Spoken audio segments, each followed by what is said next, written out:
the Marin Alpine Trail E1. It was supposed to be the last bike that we tested in 2023.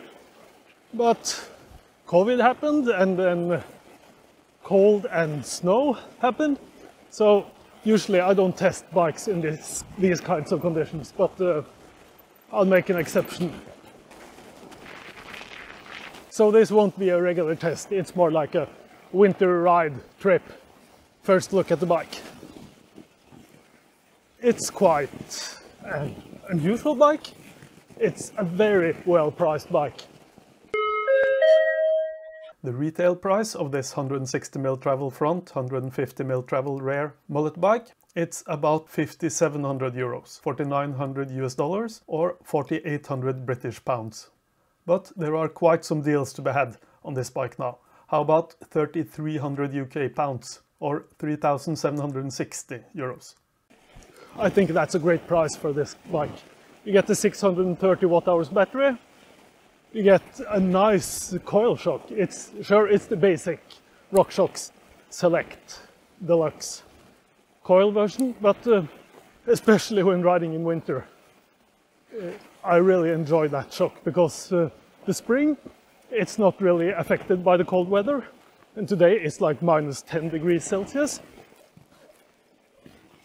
So it seems the conditions are getting too soft here. I guess the altitude is too high, so we'll go down again, I think. Anyway, the rear suspension is very active. It works very well in these cold conditions. And the fork, X-Fusion, 35mm tension width. It's as expected. It's a nice fork. I can't really put it to a proper test because like most other forks, they tend to get very harsh in minus 10 degrees. I rode this bike once on bare trails when I picked it up at the dealer.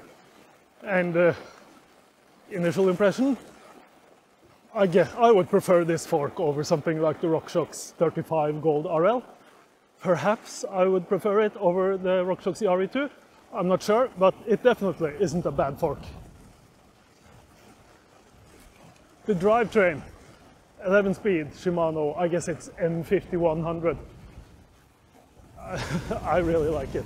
If I were to build a bike for myself, it would have a nice suspension and quite possibly an 11-speed Shimano drivetrain. So, where did Marin sort of cut some corners? You get a full power motor. It's the Shimano EP6. So it's a full fat maximum power, not as powerful as the Bosch Performance CX and the new Shimano EP801, but still a strong motor. And I think this motor makes a lot of sense. It's great that Shimano offers two levels of high performance motors, because lower cost bikes, they really should have this kind of motor. And I like the display. It's one of the finer Shimano displays. The handlebar remote has got the power button on the remote, which is a great idea because you don't have to make a hole in the frame just for the button. And then it's the brakes. Yeah, the lever of the M410, I think it's a bit too long. But the calipers, that's the M420 dual caliper, and they're nice. I probably would have just bought like the M510 levers or something, the Ore levers perhaps, and fitted on this bike, because they should fit on this size of brake hose. The geometry, I like it. I believe it was 430mm chainstays, which is surprisingly short. 63 degrees head tube angle, I think. C-tube angle is looking nice and steep. So it's a relatively long wheelbase bike with a short rear end. And that's just the way I like it. Of course, I can feel the front end becoming a tad light when climbing steep climbs seated.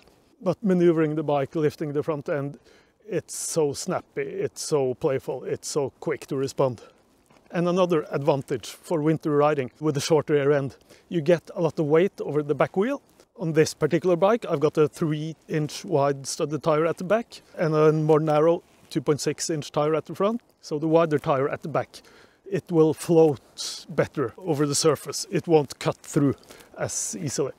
So having a lot of weight over the wide rear wheel is an advantage, both for float and also for grip when climbing. So this bike with these tires, it's just great in these conditions. And also the detachable Shimano 630 watt-hours battery.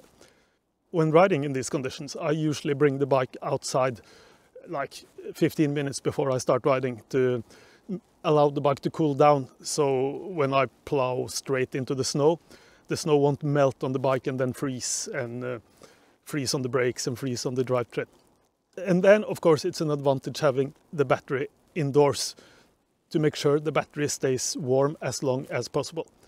When riding in proper cold conditions, like we have had here lately, like minus 20 degrees, the battery will disengage, or the BMS will cut the battery power when the battery temperature drops too low. So you can be on the ride, okay, I've got 20-30% battery left, and suddenly the bike will cut because the battery gets too cold.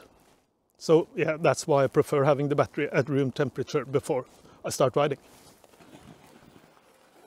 I don't know how much battery is left, but it's 2 out of 10 bars, and the bike is getting very weak, and the motor, it throttles down the power. But the battery should still be relatively warm, so I don't fear the battery will cut anytime soon. I really like this Marin Alpine Trail E1. It's a mullet bike, by the way. And it just so happens it's great for winter riding, but I don't think that's all. It's got what it takes to be a very fine bike for normal summer bear trails riding.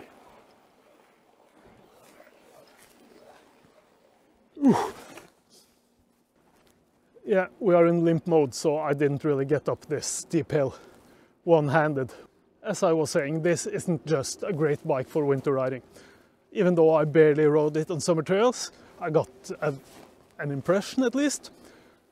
It reminds me more of bikes such as, say, the Bullet and the Canyon Strive On, with a short rear and the mullet setup. It's quite a different bike to the original Orbea Wild, like the 2019 Specialized Levo with the 455 chainstays and 66.5 degrees head tube angles. It's more of a playful shredder, more of a hardcore fun bike. And I weighed it in at about 24.5 kilos without pedals and a bottle cage. So a nice weight for a surprisingly cheap alloy bike with basically all the components I could wish for. Sure, I would like to have like the Deluxe Select Plus version, a more expensive version of the shock, but I'm not really sure why, because this one seems to be great, really. And perhaps the X-Fusion fork could be upgraded to something like an Elite Plus or a Select Plus RockShox level, but all in all, it's a well-functioning bike. It's a highly trail-capable bike at a great price. That's it. Appreciate any likes and subscribes. Thanks for watching.